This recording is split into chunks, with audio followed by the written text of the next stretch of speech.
This is the Surly Grognards for February 13th, 2017. This is Peter Bowman, and as always, I'm joined by my good friend and co-host, Eric Carlson. How are you doing tonight, Eric? I'm sorry, I saw a cat. What were you saying? Eric is not easily distracted. How are you doing No, tonight? no, not at all. Other than distracted by Kitty. uh, yeah, hooray! Show. So, actually, speaking of relatively nerdy things to get this started off Yep. on, We do have a topic, but we're going to get to that in a bit. We're trying actual structure here. I know it's weird for us, but we're going to try it. It's really weird. It's going to be, oh my god. So we're going to save it. We're going to try to go for about 15-20 minutes talking about our usual banter. Then we'll go to the topic, and hopefully we'll actually be structured for that. Right. That'll happen. All right. Anyways, You were saying, Eric.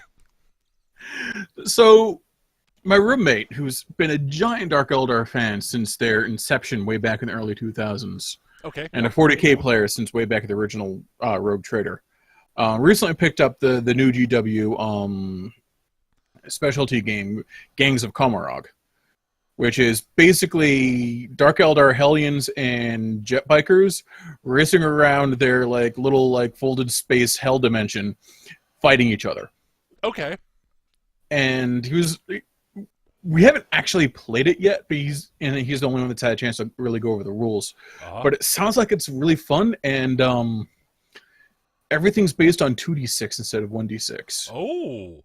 Which is like, hell has frozen over. I'm perplexed. Yeah. I mean, you're describing it and said, it sounds like a Dark Eldar version of Gorka Morka. Yes. Which I can get behind, if only because I can paint my guys to look like Green Goblin. Because I gotta say, the Dark Eldar Hellions are totally begging for a Green Goblin paint job. I can see it. I can see it.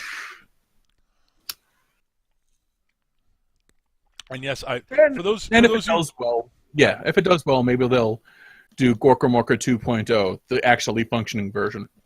That'd be nice. Yeah, I was going to say, just for those who might be confused, I do know things about 40k. I did play it. Yes.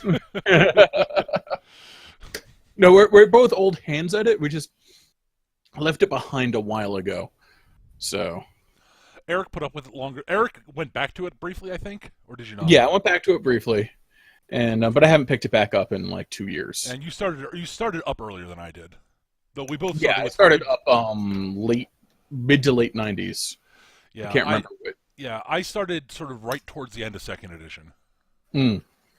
Yeah, I started middle of second edition, right before the Chaos, right before the Nid Codex dropped, and I tried it with Eldar. Then I realized I hated Eldar, which was just about the time the first Chaos Codex dropped. Right. So then I made the Hair Metal Noise Marine Army. Because why wouldn't I make a Hair Metal Noise Marine Army? Thematically, that's pretty freaking cool, honestly. And then third edition happened, I was like, these redesigned orcs are really fucking cool. I will play orcs. Oh my god, Speed Freaks are the best thing ever. That's all I'm going to play. Speed Freaks, the end. I don't need these other armies. Yeah, I played as I think I've said before. I played Imperial Guard for all of second edition. That was oh, what a mistake. I'm sorry, dude. Yeah. I switched over to Marines partway early on in third, when I decided I didn't really like the Guard in third either. They were much better in third. They were, but they weren't really my thing. Everything was better in third edition. Until the Necrons showed up. And then the Tau and anything resembling balance went out the window, and they introduced the vehicle design rules, and it was... Black Templars, Eric. Black Templars. Oh, yeah, the Black Templars. I had fun with the Black Templars, honestly. They were infuriating, but yeah. I remember our friend Chris Stevens absolutely just butchering them by abusing their superpower. Yep. No, I remember that. That was great. Remember playing at one of the big Eye of Terror events way back in the day, Yep. and someone brought a completely cheesy Rhino Rush Black Templar army, and I brought my speed freaks because of course I did. Right. And we ended up doing the ambush scenario for the campaign, and that ended up being the attackers. So I just swarmed his stuff from the flanks, covered up all the escape hatches, and cut his rhinos up with welding torches. His army was wiped out in the first turn. And then his allied Tau exploded me. And then my Chaos ally managed to lose the game.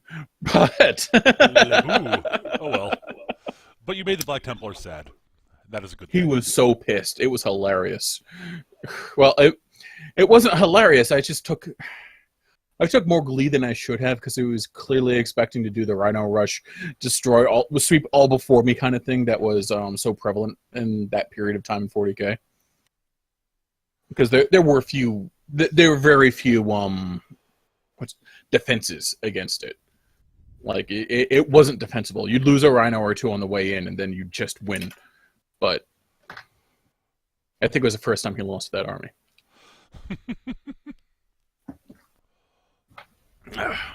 And I never saw him again, so it didn't matter.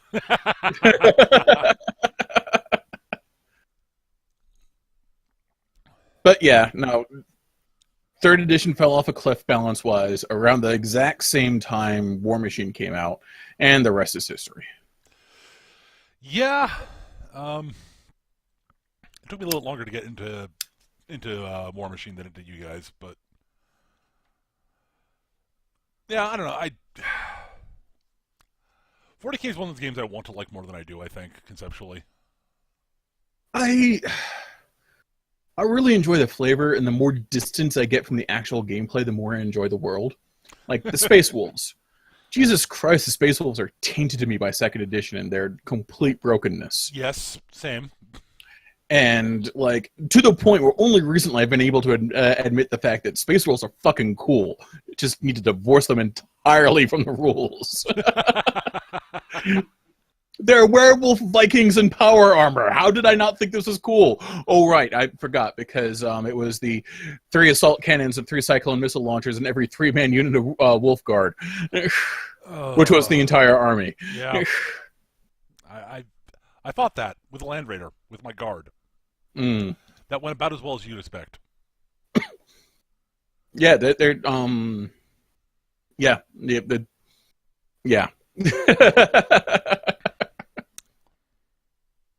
I hate Space Wolves. Hate them, hate them, hate them.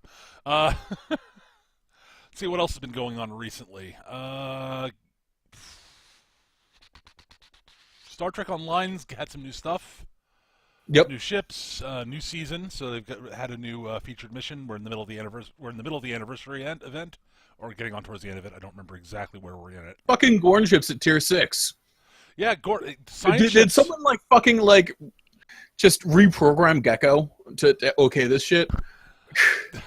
Either that or they've locked him in a room somewhere. Yeah, no shit. Because yeah, the ROMs and the KDF are actually getting science ships at tier 6. The fuck. For those who don't know, Gecko is the lead developer for Star Trek Online, and has made very public his disdain for anything that is not Federation. Yeah. I would like to sort of. Part of me. I know you'd like to push back against that, but then you actually read the shit he said. I know. I want to give him the benefit of the doubt, but I did. But his own words damn him. I know. It's a damn shame because he's a pretty good dev overall. It's just it's like the new stuff is some of the best stuff that they've been doing in years. Yep. And when they remember to pay attention to the fact they've got 3 factions. Yeah, I mean I don't care about science ships, but I'm ecstatic that the KDF and the Romulans are actually getting science ships. Yes, they simply haven't had access to them beforehand. Not at tier 6. Barely at tier 5. Yeah, well, ill-designed cast-off Federation clones that weren't popular on the Federation side. Yeah, the Dyson Science Destroyers really did suffer from. They suffer from two things. One, they're sort of okay. They're decent ships. They honestly are. Yeah. The real problem with them is, first off, they've got the baked-in proton cannon, which, Right. yay, and it doesn't really help or work. And the transformation thing is a cool idea, but doesn't really work. But the real problem is you look at this and then you realize they came out at about the same time as the Tier 5 multi-mission explorers. The Aventine, the Vesta, and I always forget the engineering one's name. Anyways, which is a trio of Fed science ships that released the Tier 5, and which were amazing. Yep. And then, the KDF got the Gorn Varanus, which is, a bad clone of the Vulcan Dakir. It's a bad clone of the Vulcan Dakir. It's the Vulcan Dakir right down to, except that it has a lesser turn rating. The turn rating is not as good. Yeah, it might be slightly tougher. Maybe. I'd have to look at the numbers. I don't feel like digging that up right now. At any rate, so, and I understand sort of conceptually the fact that part of the problem with having the three factions is that it divides developer time, and Sure. that's unfortunate. But they got them. They should do something with them. And they've been, admittedly, all the content they've been releasing is, available to all three factions. And that's been the case. They're never going to change. They won't change that because, duh. Right. I mean, I'm still going to, say fuck you for the whole what was it, Agents of Yesterday? Was their TOS one? Agents of, yeah. Where they just didn't invite 2/3 of the factions.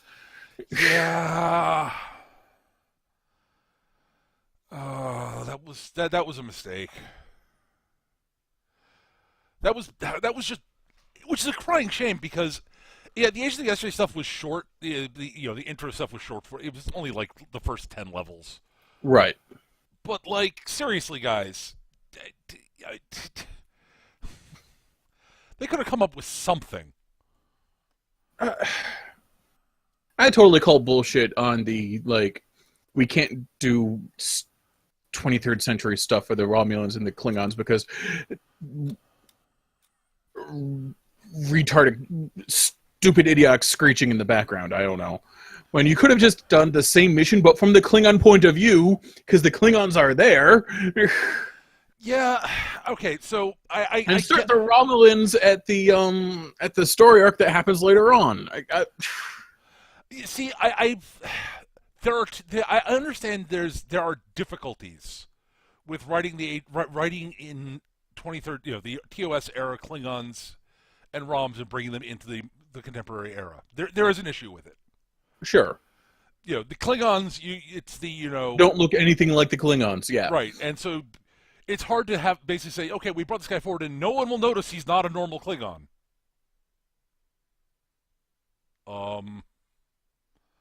Except the amount of TOS Klingons I always see kicking around Kronos, even way back in the day. Well, that people made with that people using the alien gen, yeah. Yeah, I know. It's like, but you guys realize? Oh, never mind. And from a fluff standpoint, it's a little tricky to bring a 23rd. It could be tricky to bring a original series Romulan and have them as it goes. What the hell happened to the homeworld? Where's the Empire? What do you mean? I'm working. The Empress is this half-breed psychopath. There's a republic? What? They'd be very confused, admittedly. There'd be a significant amount of culture shock, let's put it that way. Yeah, and so I understand that's actually legitimately difficult. It's not like the Romulans are known for their diversity and acceptance of other creeds and species. Yeah. So yeah, I get that that would be tricky, but they could have done something. I don't know. Uh, Admittedly, the options for Romulans would be even more limited than currently. Yeah. It's like, okay, yeah, you could be a Romulan and or a Romulan. Yeah. Whereas currently it's you could be a Romulan or maybe the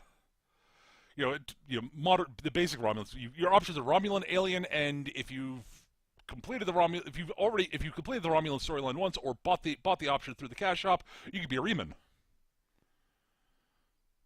Oh no, they get aliens. Yeah, as I said, Everyone gets aliens. in contemporary they get the alien option. Yes, I'll point out the Feds didn't get aliens in the 23rd century option. They only got the 4 basic Fed races.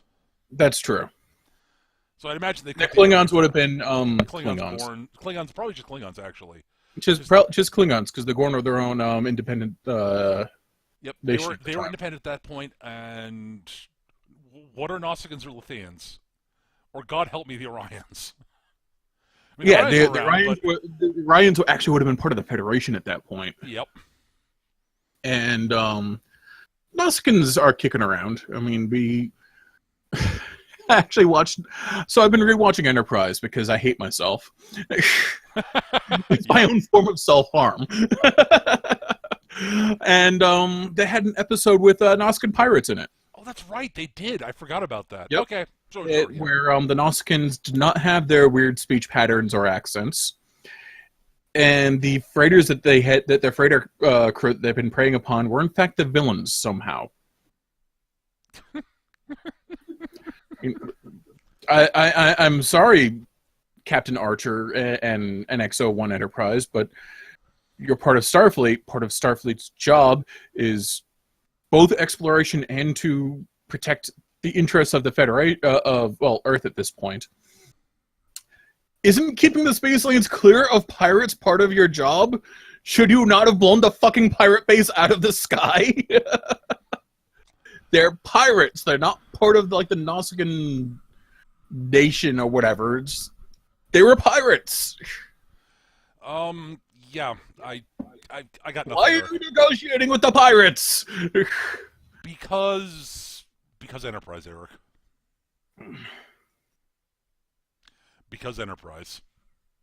I understand wanting to take the Nausicaan prisoner away from the freighter captain, because that makes sense. You want to interrogate him yourself with actual professional interrogators. Sure. Not because you want to set him free because you feel bad for... I honestly didn't understand anyone's motivation in that. Except for the Nausicaans, whose motivation was to get loot and get their guy back. Because we be pirates.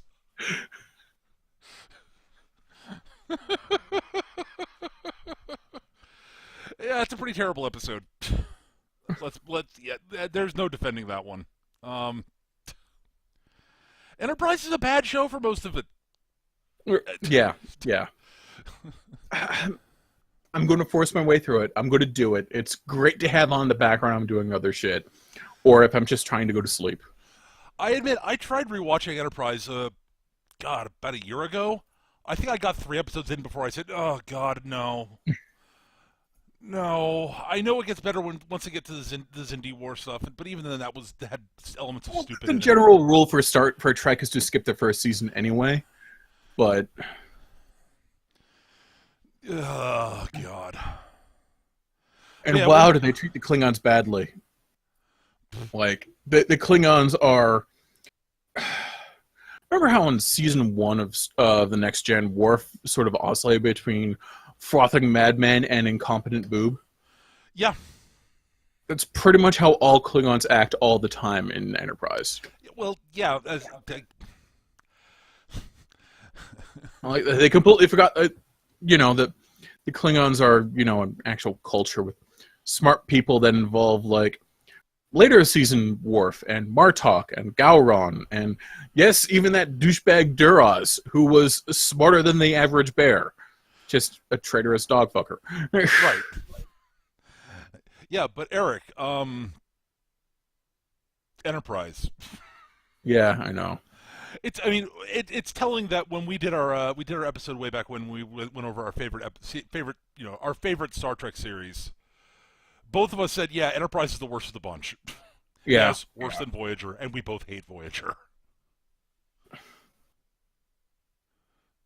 So yeah, yeah, like I said, I'm watching Enterprise because while the rest of the world is on fire, might as well set my Netflix subscription on fire also. I, why do you do this to yourself, Eric? To be fair, I do enjoy watching bad television on occasion. Yeah, I mean, I admit I do I occasionally do it too. I, I enjoy my fair share of trash. I admit I had a kick for a couple of months a while back where I was going out watching remarkably crappy ecchi harem anime series for simply to point and laugh at them. Yep. And there were a couple that I couldn't even watch long enough to do that. They're just like, oh god, this is so bad. No. Oh my god, some of them are really fucking bad. Oh. My advice, never watch Mock and Key. It's just terrible. There's nothing good about it. Which one is Mock and Key? Uh, We talked about this one before, and somehow it's so terrible that even your description of it forces its way out of my brain in a few minutes. yeah, just Magical Academy big boobs. Harem Gotcha. series. That's all you need to know. And there's nothing in there like even if you even if you're one of those people someone who really can watch anime as long as it has boobs, that won't carry you in the show. It's that fucking stupid. All right, we've been rambling for more than our 20 minutes. Yeah, I just We should probably get to the subject at hand. yeah, I just okay. Anyways, we do have a topic for this week. Mm. And we keep if we keep going what we're talking about, we'll keep going for another 20 minutes or so because Right. oh lordy bad. Anyways, we got this one came in from Captain Freetime who asks how do you handle the integration of a character plot with the overarching plot of your games? As a player and game master, we'd like to hear your experiences you guys have had trying to find a balance, as I've found it difficult. As a player, when I felt like none of my ideas have been taken by the game master, and as a game master, when I feel like I've gone too far and derailed my story to tell someone else's story. In recent years, I've done better in both regards, but want to hear other people's experiences and insights, and you two generally have good insight. Okay. That's one of those tightrope walking things that mostly comes from experience. That gets better with experience, as far as I've seen. Yeah, that experience. When it comes to my own integrating my own character's story into the overarching the overarching story of the game, generally I let it take as much of a back seat as the game master wants to have it take a back seat. Like, it might be the initial reason why my guy's in there, but I'm willing to sit back and let the ninja clan that murdered my family continue being a ninja clan because we're currently busy trying to save the kingdom from the demon cult. Right. Like, the vengeance is always there. I could always go and fight the ninja clan, but there's currently a demon cult trying to eat the king's head. Yeah, it's one of those. It's one of those things that it's always a little bit tricky. I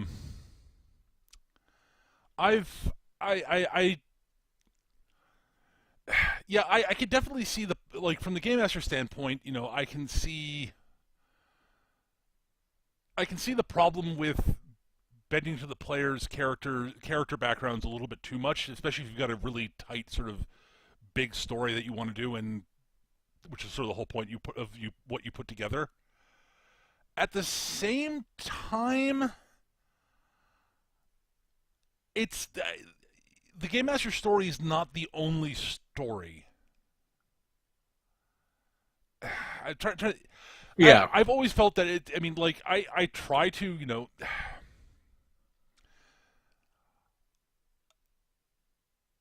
the big thing is that okay, so yeah, the game master, the main story of the campaign, if there is a major ongoing campaign story, there isn't always. I've run games that were mostly episodic, uh, Mm. with no real major overarching plot arc. Uh, though they end up sort of developing one through osmosis if they run long enough. Um, and that and it also depends on exactly how detailed the players' backgrounds and their sort of own character plots are coming in. Um,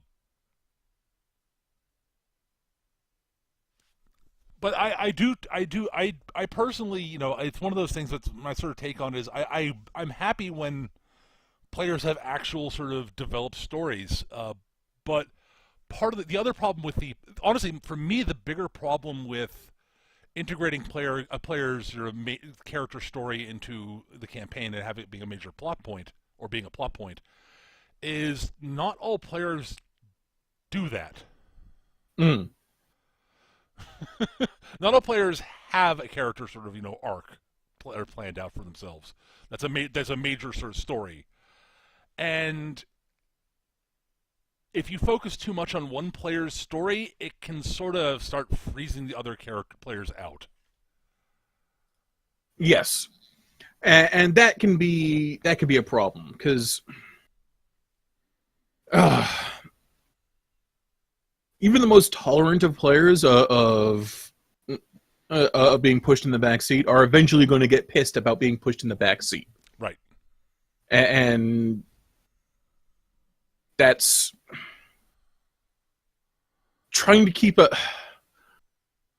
one of the best things I've seen done is managing to integrate all of the players' stuff, different players' stuff, into the overarching plot. And it's only managed to happen a couple times. It's hard, but it's one of those things that's sort of the ideal in my experience. Yes. Like, using my random example before, your family was killed by the secret ninja clan because because you're actually the secret, unbeknownst to either of you, brother of the priest who was an orphan raised by the church, and the thief is actually a reject from that ninja clan.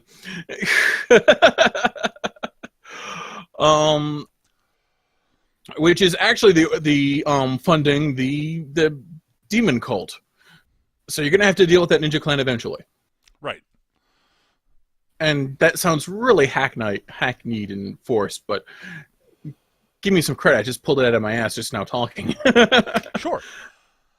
Honestly, I think the easiest solution, to be totally honest, is for the game master when players are making their characters to give a rough feel for what the campaign's major arc is going to be, so the players can craft their backgrounds with that in mind. Yes. And I think that actually is the easiest and probably best step that you can take for that. Also, just having the characters. A couple of games really enforce game systems out there really enforce this, but having everyone sort of having met up, or at least met up with a couple of the other characters before the game starts, helps out. Yeah, the rebooted Traveler did that very well. Mm. The Fantasy Flight 40K stuff did that pretty well. At least the two games I played, which was Dark Heresy and Rogue Trader. Right. I, of course, in the Rogue Trader game, had to play the one thing that didn't work with, and that was the orc. So, well done, Eric. Well done. I'm good at these things. Yes, you are.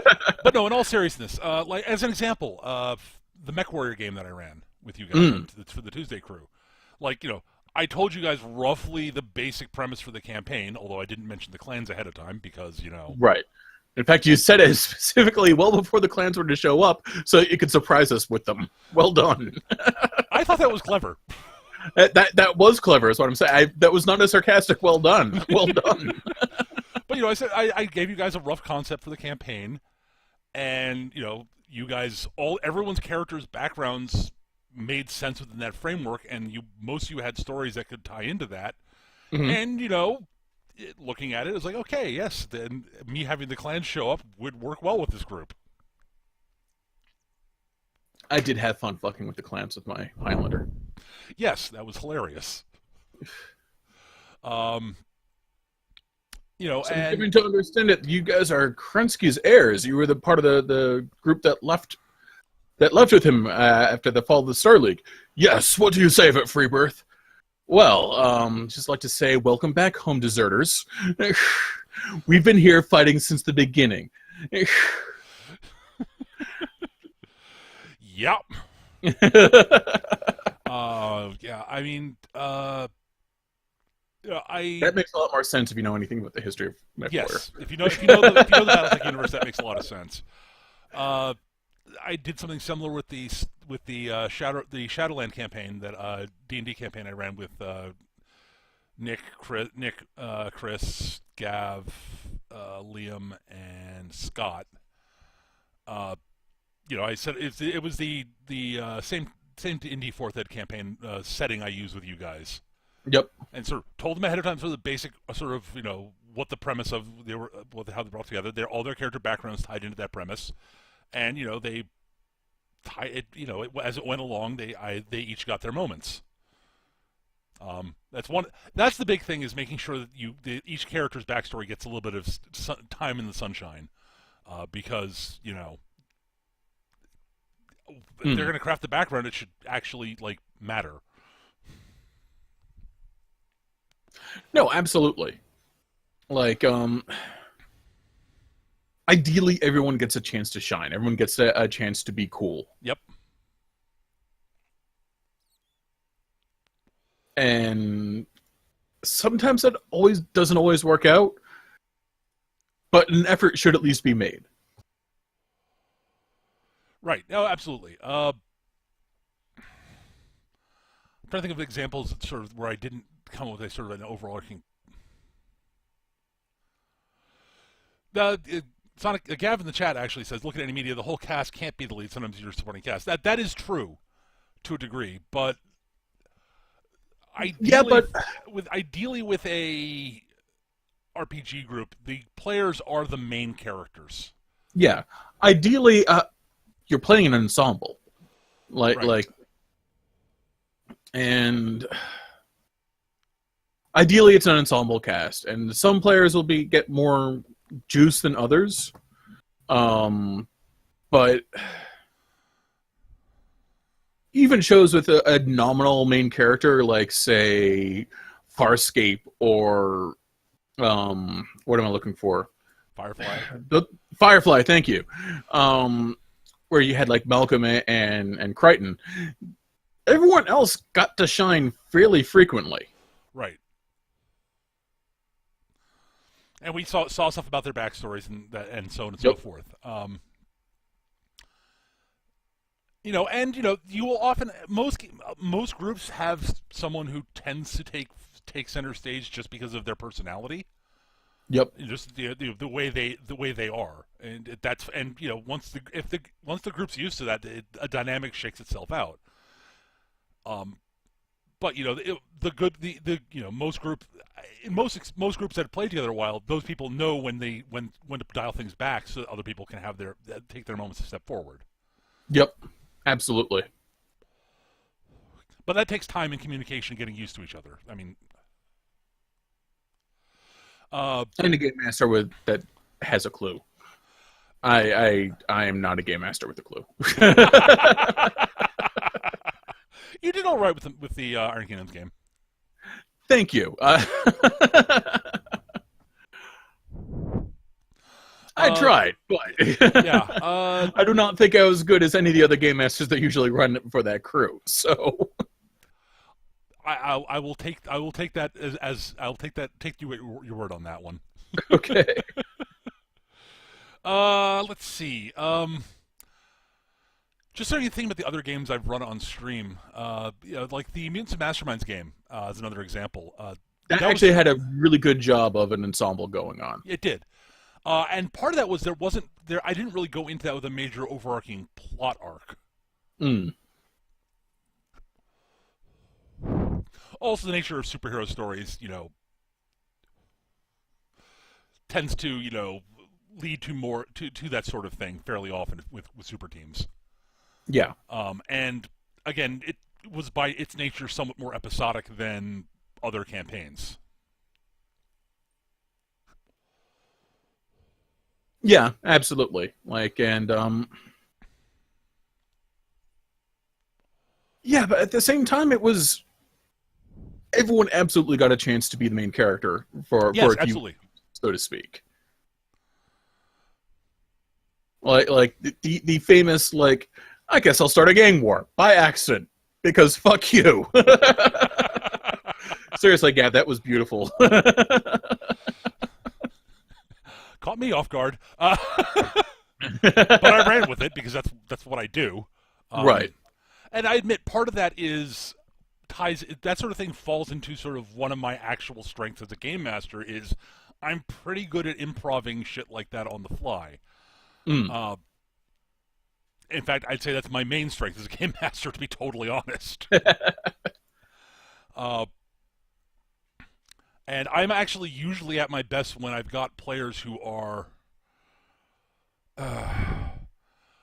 who are who basically are willing to craft their own stories and sort of interact with the sort of force the pace on their own sometimes. I'm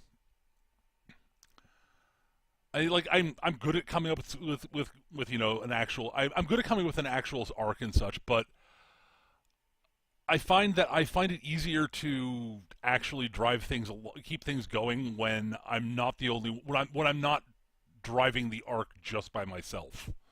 Right. When it's not just me telling a story, and the players sort of being the characters in the story that I've crafted. And again, that's just the way I operate. I'm better when I'm actually drawing stuff from what other people are doing around me. Well, it is a cooperative storytelling medium. Like that's the whole idea behind tabletop RPGs. I agree. Well, Or at least ideally. that's It's a sort of what. cooperative storytelling with mechanics to introduce a random element and orcs. Because there are always orcs, and I'm always playing one. Not always true, Eric. Okay, there are a couple times where I am not orcs. And they're not. Sometimes giant space lizards. You've been trolls a few times. Yes. And I was a dwarf once. And also a techno mage. Yes. You were totally human that time. Let's not get into that. That's an embarrassing period of my history there. Dr. Arcane was awesome. But yeah, that's that's the thing is I'm trying to think of sort of other ways to trying to think of other things to do, but it's I'm not sure how to I'm not sure how to phrase what I'm thinking right now is the thing. Practice, practice, practice. Well, yeah, that's a given. I mean, as I said, as we started with, it's experience is a big part of it, honestly. And learning, it gets better. It gets better and easier the more you play with the same group of players. Honestly, at least that's my. Yeah. I should say that's my experience. I'm sure that there are people out there that's not the case for. I'm sorry for them, but that's. And how am I going to have to put? Everyone's got to be on board for this. Well, yeah. And there are going to be people that are naturally attention hogs. They're naturally going to dominate the spotlight. And I don't know. I feel like There also are going to be people who really don't mind, who really actually prefer taking something to a backseat. Honestly, yeah, we're totally cool with playing henchman number 4. And playing henchman number 4 is pretty cool. being a henchman's always kind of cool. I mean, they get to wear the coolest outfits. Look at the Cobra Troopers. Look at Stormtroopers. I mean, seriously, they get the coolest outfits.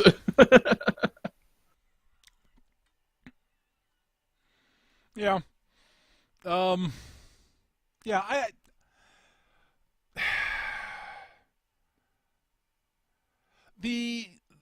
Again though. So I do think that it does come down to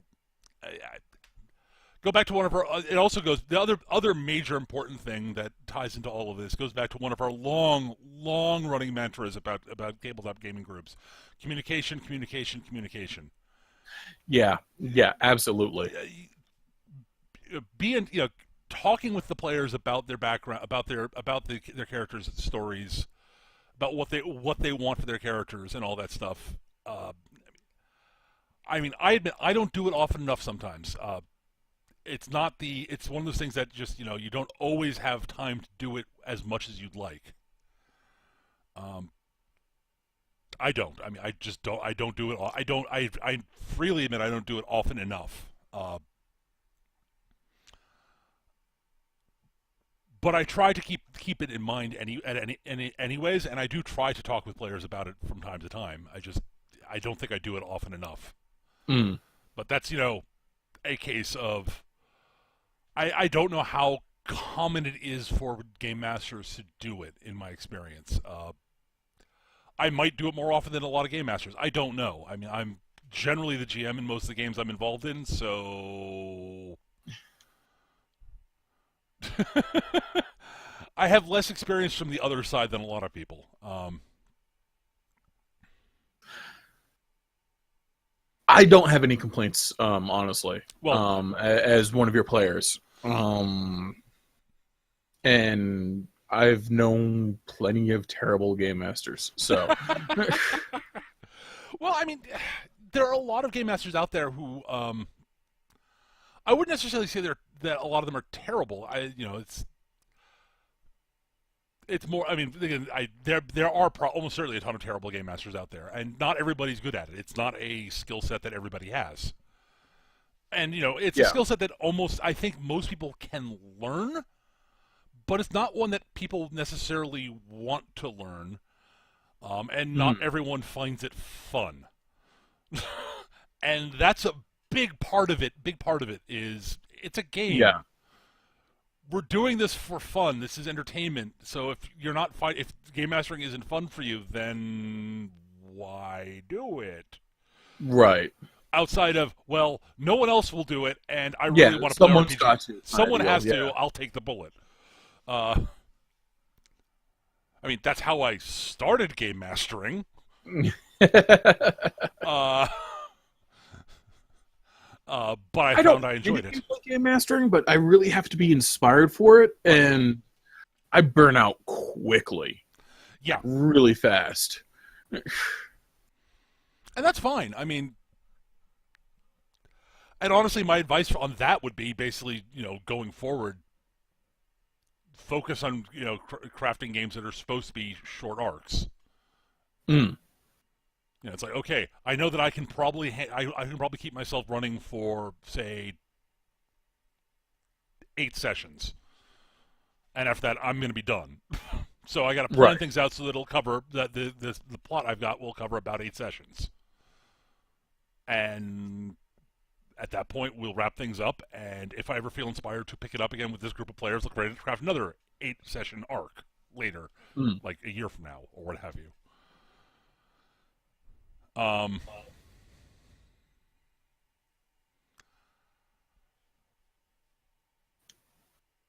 So yeah, I think, but that sort of thing is like learning your limitations on that sort of thing is huge. But yeah, talking to your players, finding out I mean, that's an important thing is talking to the players ahead of time to find out what their character sort of story points that they want to have integrated in the campaign are ahead of time is kind of important. Yeah, everyone's got That's important. Make sure everyone's on board for what's going to get played. Like, if everyone else wants to do like high adventure on the space lanes, and you're trying to do like get by, barely surviving, getting by the skin of your teeth story arc, there are going to be a lot of unhappy people. Well, yeah. And you can figure that out by looking at their character and vice versa. Right. I've seen both of these happen, honestly. Yeah. But yeah, so there's so talking to them about that, and make sure to give them the information about what you're expecting from as a game master, is huge. And again, I've found that if you give the players sort of the rough what you're doing, their backgrounds will mesh into be able to be tied into your plot much more easily, and with less disruption and taking over less, if they are aware ahead of time what you're planning on. Right. In terms of a sort of a general story. I mean, you don't want to give them everything because there have to be surprises. Right, there have to be surprises. Everyone has to. What's the word I'm looking for? I don't know. There have to be surprises, and there has to be a goal that people are working for. You can't just say, "I am working towards getting my own country," and then give them their own country 3 sessions in. Unless your whole secret plan was to give them exactly what they asked for, and now they have to deal with the consequences. That would never happen, Eric. No, that's never happened at all. I don't know if have I done that to you to the players in any of the groups you've been in? Think you have, but I know other people have done it to other players. Yeah, I'm just saying. I'm careful never to ask for anything quite so grandiose. I've heard the monkey's paw. I've seen the amazing Dr. Faustus. I know how this works. Yeah, I'm just trying to think. I don't think I've done that to you guys. Any of the groups that you've been involved in. I've never really felt the need to. It's because we've all read the fucking monkey's paw. We've all seen the amazing Dr. Faustus. Yeah, that's a large part of it. I mean, I've done things with players' backgrounds that they weren't expecting. Yeah. I did that with you, Eric, at least once. Yeah, I can't think of instances off the top of my head. Dr. Arcane. Oh, right, yeah. We never finished up the consequences of it, but... Yeah. That was going to be an awesome fight. My favorite part about that was your reaction of, oh, well, of course that makes total sense. God damn it, yes. Why did I think of that? Oh, yeah, that all clicks together quite nicely. All right. When do I get to have my Empire Strikes Back duel with Darth Vader? Eventually. My plan was eventually, but I just we never got around to it. We never got around to it, right.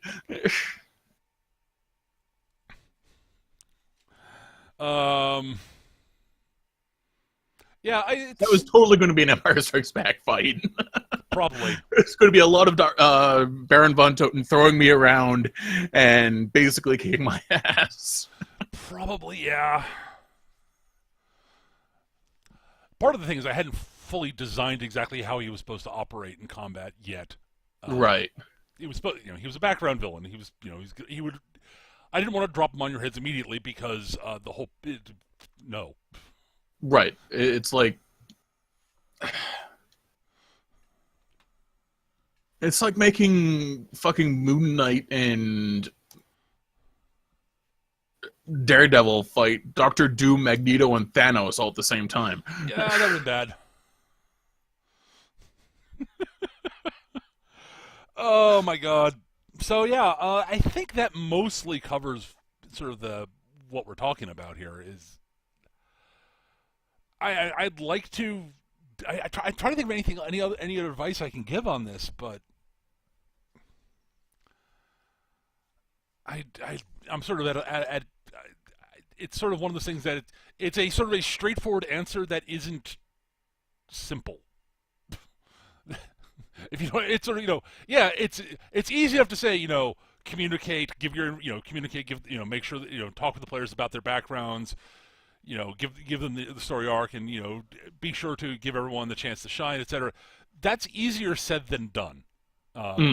It's not. No, that can be really tough, especially if someone wants the spotlight but doesn't know how to take it.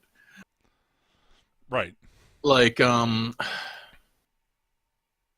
can totally see one of a shyer player who's not aggressive in taking the spotlight, wanting it but never quite being able to maneuver to get there because, well, they're just not aggressive enough about it, and the game master not wanting to shove it down everyone else's throats. Right. Like, I've never experienced that or seen it happen, to my knowledge. But I can totally see that happening, largely by accident. Because no one would intentionally have it happen that way. Right.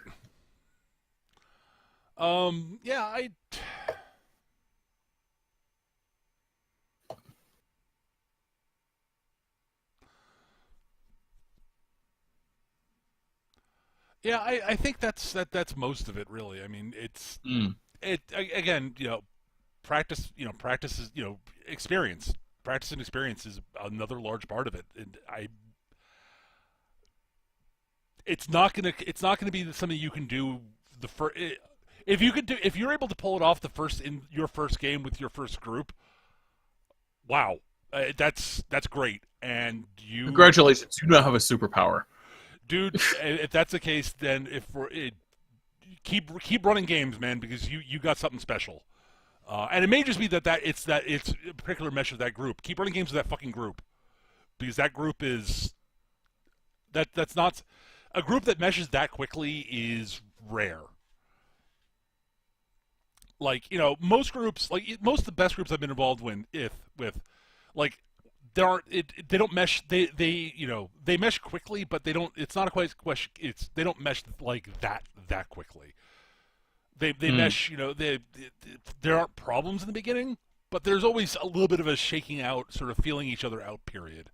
Even with like a group of players who all know each other and are friends, if they've not actually gamed together before, there are things that they probably don't know about each other's preferences and play styles that they can only learn by actually gaming together. Yeah. And working your characters, and again, this is not to say that every character needs to have a important plot arc to tie into the campaign. They don't. And if a player doesn't have a particular one and isn't particularly interested in having one, that's totally fine. Not everybody really wants to be in center stage in that way.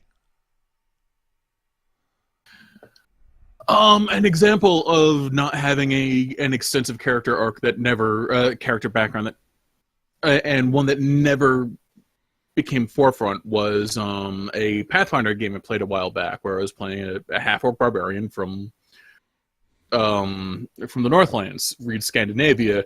Read exactly what you expect Eric to play in a Pathfinder game. What, an orc Viking? Yeah. I'm shocked, Eric. Shocked.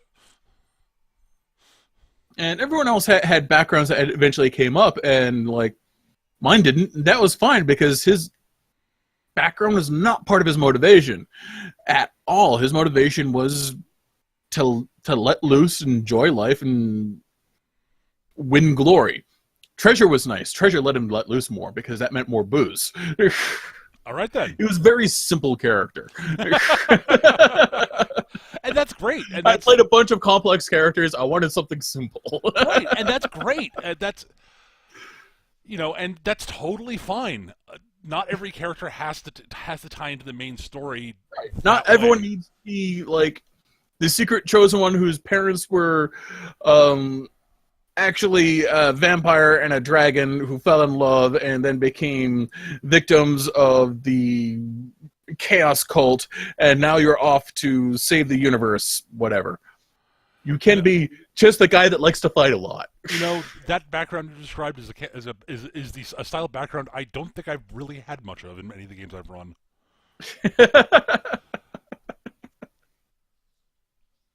I think most people you play with are smart enough to know not to do that. Because like I said, I've read The Monkey's Paw. I've seen The Amazing Dr. Faustus. Yeah. Yeah, it's tricky, but I do like there are things about that. There are things about that about like you describing that. I'm like looking at that. I'm like, there are elements in there that are not terrible, but dear God, that's a giant mess of dear. Why are you Yeah. doing this? No. Are you sure you want your character to be this? You realize it makes no goddamn fucking sense. I, I, Yeah. It's like, I are you sure you want to be like the main character in a poorly written shonen? Because we can do that. Except it's not going to be the shonen you think.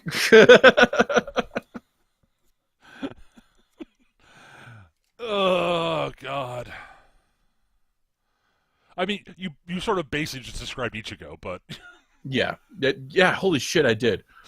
Holy crap. Yeah, you are not ending up in Bleach. You are ending up in Madoka Magica. I wouldn't do that. I would. Yes, Eric, because you're. Yes, Eric, Because because I'm a bad person. see the problem is I would do that if it. I would have less. I would have a problem with that if it was that I'd be inflicting. I'd be shoving the rest of the players into Madoka Magica with them. Well, That's I'd the love problem. it. And Madoka Magica is great, but I want to not. play Cube. No, Eric, you cannot be Kyubey. Bad Eric, naughty. It's a Game Master character, anyways. Fair enough. Bunny Cat's a dick. Yes. Oh my God. So yeah,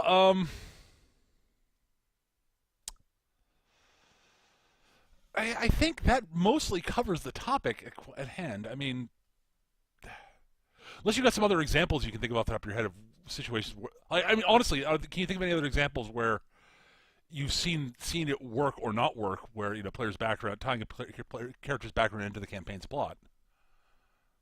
Oh, I'm sure there are examples that I can think of, and I'll probably think of them an hour after I get off the Discord with you. Because it's always what happens.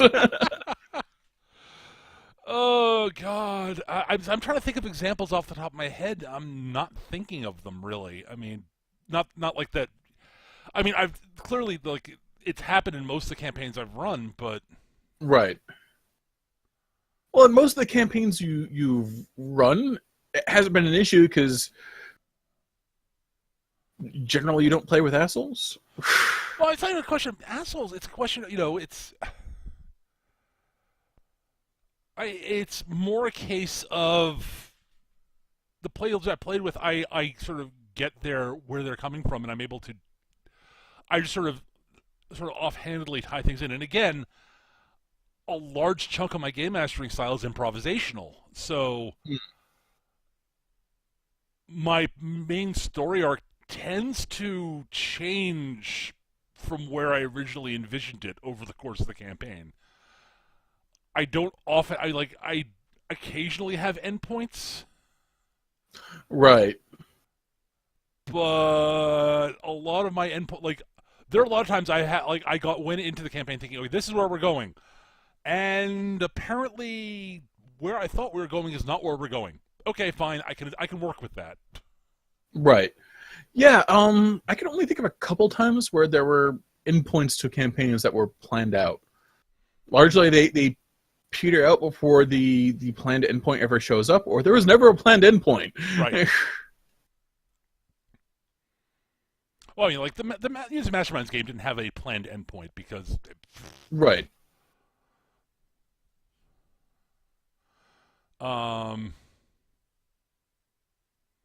Actually, I don't think any of the games I've run really at all recently have had a particularly planned endpoint. Shadowlands sort of did, but Right. we did.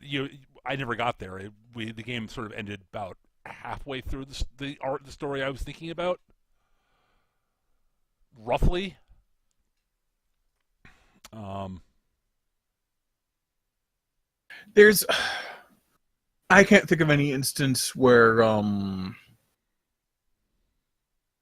you had in a game that I've been in that you've run with a defined endpoint. yeah. At least not one that I could see. No, I Not to really say, haven't. I mean, most of the, well, all right. There was sort of a planned endpoint. There was a idea of a planned endpoint for the Slayer Z20 game I ran, mm. but we got nowhere near it. Yeah, we the game petered out, and I ran out of steam, and really, as happens sometimes. yeah.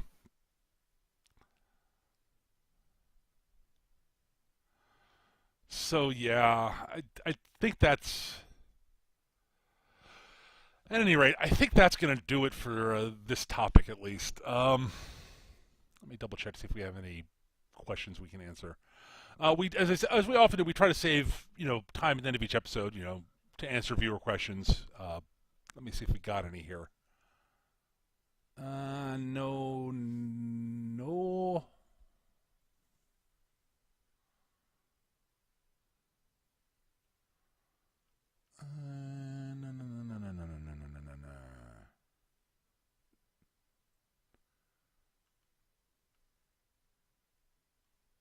Yet. We've got no questions from viewers right now. Yep. So I think that's going to do it for pretty much for this week. Unless there's anything else you think we should chat about before we wrap up. Not off the top of my head. All right, fair enough. All right, so that's going to do it for this week. We try to save time at the end of each episode for viewer questions.